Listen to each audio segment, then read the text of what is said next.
How do you let a future two-time Stanley Cup champion walk out your door for practically nothing?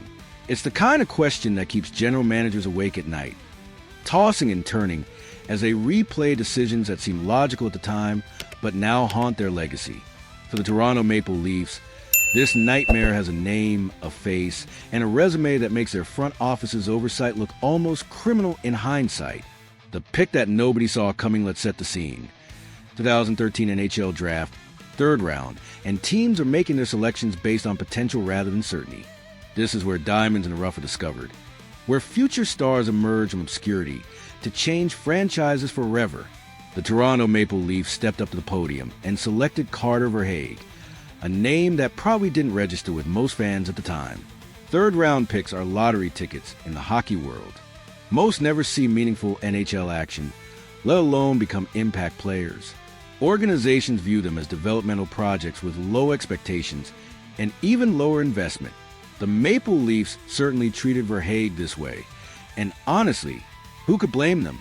The scouting reports weren't screaming future superstar, and his junior numbers weren't setting the hockey world on fire. But here's where the story gets interesting and frustrating for Leafs fans. Sometimes the most overlooked prospects are the ones with the highest ceilings. Brad Marchand, now captain of the Boston Bruins and a key player in championship runs, was also a third-round selection. These players don't arrive with fanfare. They sneak up on you when you're not paying attention. The trade that changed everything fast forward to 2015, and the Maple Leafs were rebuilding under new management. They needed veteran presence and decided Michael Grabner was their target. The New York Islanders were willing to deal, but they wanted more than just one prospect. In what seemed like a routine trade at the time, Toronto packaged 5 players, including Verhaeghe, to acquire Grabner. Looking at the other pieces in this deal tells you everything about how the Leafs valued these assets. Christopher Gibson managed just 16 NHL games throughout his career. Tom Nielsen never even sniffed the NHL, playing only 44 games with Toronto's HL affiliate before disappearing into hockey obscurity. Taylor Beck had a slightly better run with 92 NHL games and 23 points, but hardly the stuff of legends. Matt Finn, like Nielsen, never made it past the minor leagues. This wasn't exactly a treasure trove of talent the Leafs were giving up, or so they thought. Grabner himself had one decent season in Toronto, managing 18 points in 80 games before heading to New York as a free agent. In isolation, this trade would have been forgotten, filed away as another minor roster move during a rebuilding period. The journey to greatness, but Verhaeghe's story was just beginning. The Islanders, much like Toronto, didn't see superstar potential in the young forward. They eventually shipped him to the Tampa Bay Lightning, where something interesting happened. He finally got a real opportunity to showcase his abilities at the NHL level. Tampa Bay's development system and organizational culture provided the environment Verhaeghe needed to flourish. He began showing flashes of the player he could become, demonstrating the scoring touch and hockey IQ that had been dormant during his time in Toronto and New York. However, even the Lightning couldn't fully appreciate what they had, allowing him to walk away as a free agent in 2020. Enter the Florida Panthers, the organization that would finally unlock Verhaeghe's full potential. Sometimes a player just needs a right fit, the right system, the right teammates, the right coaching staff. The Panthers provided all of these elements, and Verhaeghe responded by becoming exactly the type of player every NHL team desperately needs. The numbers don't lie since joining Florida. Verhaeghe's transformation has been nothing short of spectacular. Over 359 games with the Panthers, he's accumulated 138 goals and 289 points. Numbers that would make any top 6 forward proud. But statistics only tell part of the story. His impact during crucial moments, his ability to elevate his game in the playoffs, and his contributions to 2 Stanley Cup championships speak to a player who has reached elite status. These aren't empty calories either. Verhaeghe has consistently produced when it matters most, becoming a clutch performer who shows up in the biggest games. His playoff performances have been instrumental in Florida's recent success, proving that he's not just a regular season scorer, but a legitimate difference maker when championships are on the line. The what-if scenario that haunts Toronto imagined for a moment if the Maple Leafs had recognized Verhaeghe's potential and invested in his development instead of using him as trade fodder.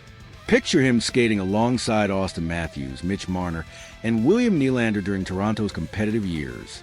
The depth scoring he would have provided, the veteran leadership he could have offered, and the championship experience he eventually gained elsewhere, all of this could have been Toronto's.